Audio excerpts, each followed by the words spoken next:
We're here with USC men's volleyball coach Bill Ferguson. First off, Coach, I'm going to have you break down the two losses this past weekend. First up, you lost to Cal State Northridge in 4 sets after claiming the second set. And of course, Tanner Jansen had a career high of 24 kills and also hit 475. What exactly happened in that match, and can you break it down for us? Well, we had, with Tanner, working backwards, we had a good, I think we had some good matchups going on there that allowed him to do it, and I thought Cam Green did an awesome job with our offensive game plan and creating a lot of open looks for Tanner. So that was something that we saw offensively that we really wanted to work in that match, and it ended up that was part of our match that we were really pleased with the team and how they executed. So that part went great. Game plan wise, we knew what was going on defensively. We just didn't quite execute as well on the blocking, and that was a little bit of a step back from the Pepperdine match where we had done tremendous blocking. And this time it made it tough for us on the defensive end in the back row. So we didn't really block or dig very well. Those are things that we typically do very well. So that was a little discouraging. But I thought overall the way we bounced back after the first set, I thought we did real well. And answered the bell a little bit and just got into some tough situations. Northridge, on the flip side, played very well. The only real, the way volleyball is statistically broken down most of the time, errors and blocks are coupled together under errors. But they only made one unforced hitting error. Every other hitting error they made that was on the stat sheet was due to one of our blocks. So they really only gave us one free point in the entire match.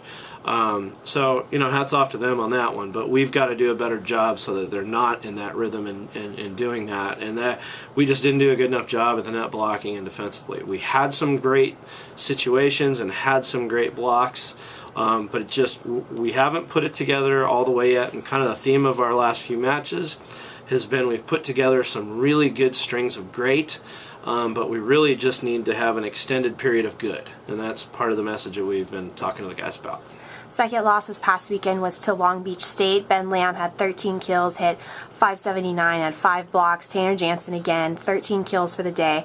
Robert Feathers, 10 kills. As a team, you hit 271. What exactly happened in that match as well?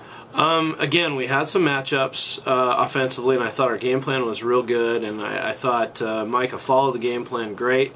And then I think our middles and Tanner executed wonderfully. Tanner's his hitting percentage over the last 3 matches is about 343, so that's great. If you can get production on the right, that's great. The other kind of the unspoken part of that is everybody we're playing knows we're going to him in the middles, and Tanner in the middles are coming through for us. So it's starting to loosen things up. I see the outside hitters going to probably start having some better matches. So as soon as we can get those guys to get a little more consistent offensively, then I think things are going to balance out, and you'll see a big shift in the paradigm of what we're doing.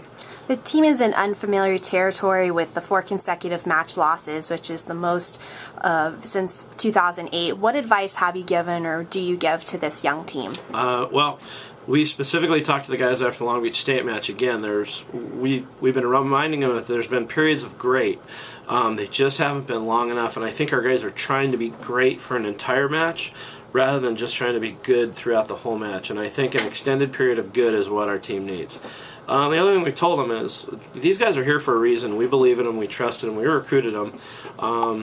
They're just, been inexperienced. We have to walk that fine line of understanding that there's going to be a learning curve with some of the things that we're doing, along with we've got to speed that curve up a little bit, and that's the part we're working on with the guys. We told them, hey, we're going to love them up and we're going to coach them up, and that's essentially what we're going to do.